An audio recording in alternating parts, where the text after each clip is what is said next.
जय हिंद एवरीवन। तो कैसे हैं आप लोग? उम्मीद करते हैं आप लोग बहुत अच्छे होंगे, है ना। तो आज आप लोगों के लिए एक फ्रेज है। फ्रेज का ये स्ट्रक्चर कहते हैं, हम स्ट्रक्चर यहाँ पर लिए हैं, है ना। तो इसमें है क्या कि एक स्ट्रक्चर के माध्यम से बहुत सारा हम क्या कर सकते हैं, सेंटेंसेस बना सकते हैं। ये स्पोकन में काम देती है ना। या फिर हम कह सकते हैं कि इसको हम ट्रांसलेशन में भी यूज़ कर सकते हैं बहुत बेहतरीन तरीका से। ट्रांसलेशन से ही तो स्पोकन बनती है। अगर हमें ट्रांसलेशन बेहतरीन तरीका से आता है तो स्पोकन तो हो गया, है ना। तो यहाँ पर देखिए क्वेश्चन क्या कहता है कि जब कोई बात हमें मजबूरी में बोलना पड़े, कब? जब कोई बात अगर हमको मजबूरी में बोलना पड़ता है, जब हमको उस चीज़ के लिए हम मजबूर हैं, हमको करना ही पड़ेगा, तो उस स्थिति में हम क्या करते हैं कि एक स्ट्रक्चर काम करता है, सब्जेक्ट प्लस हैव या has plus two plus V1 plus object या कॉम्प्लीमेंट, है ना।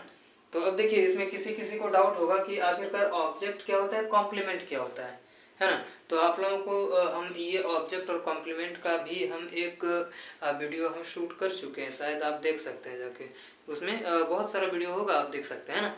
तो हम इस पे काम करते हैं कि अगर ऐसा क्वेश्चन रहे कि तुम्हें अंग्रेजी पढ़ना पड़ता है क्योंकि इंग्लिश की अभी ज़रूरत है, बिना इंग्लिश का कुछ नहीं संभव है ना। यानी कि वो उसको मजबूरी है, इंग्लिश पढ़ना ही पड़ेगा। यहाँ कहता है कि तुम्हें पानी पीना पड़ता है, तुमको पानी पीना पड़ेगा ही, मजबूरी में है कि हमको पानी पीना पड़ेगा ही। अब कहता है कि मुझे खाना बनाना पड़ता है।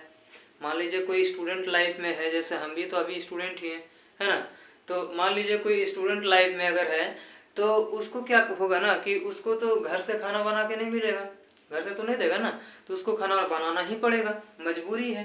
अब देखो कहता है कि उसे क्रिकेट खेलना पड़ता है, यानी कि मजबूरी है, अगर कोई प्लेयर है तो उसको खेलना ही पड़ेगा। कहेंगे क्या कि राम को दौड़ना पड़ता है, अगर मान लीजिए कोई दौड़ता है, दौड़ने वाला हो, तो उसको तो दौड़ना पड़ेगा मजबूरी में भी। कहता है कि श्याम को खेलना पड़ता है, जिसको खेलने में इंटरेस्ट है या फिर जो कोई प्लेयर हो तो उसको खेलना पड़ेगा ही। तो हम क्या करते हैं, एक एक करके ऐसे सेंटेंस हम बनाते हैं। कहता है कि तुम्हें अंग्रेजी पढ़ना पड़ता है, तो you have to read English.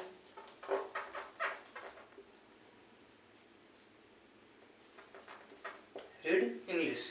अब कहता है तुम्हें पानी पीना पड़ता है, तो you have to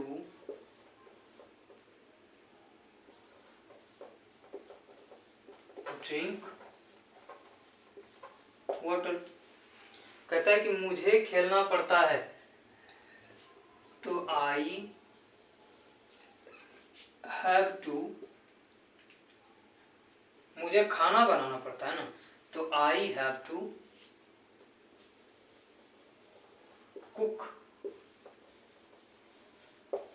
food. Cook food या फिर कुक भी हम बोल सकते हैं, अगर कुक फूड नहीं लगा ना तो सिर्फ हम कुक भी बोल सकते हैं, कोई दिक्कत नहीं है ना। उसे क्रिकेट खेलना पड़ता है, तो ही हैज। आप लोगों को पता होनी चाहिए कि यहाँ पर हैव लगा है, यहाँ पर हैज।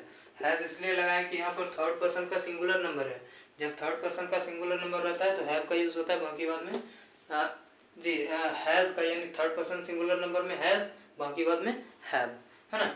तो यहाँ देखिए क्या कह रहा है कि उसे क्रिकेट खेलना पड़ता है, he has to play cricket.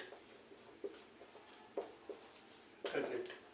अब क्या कहता है, राम को दौड़ना पड़ता है, यहाँ भी थर्ड पर्सन का सिंगुलर नंबर है राम, तो राम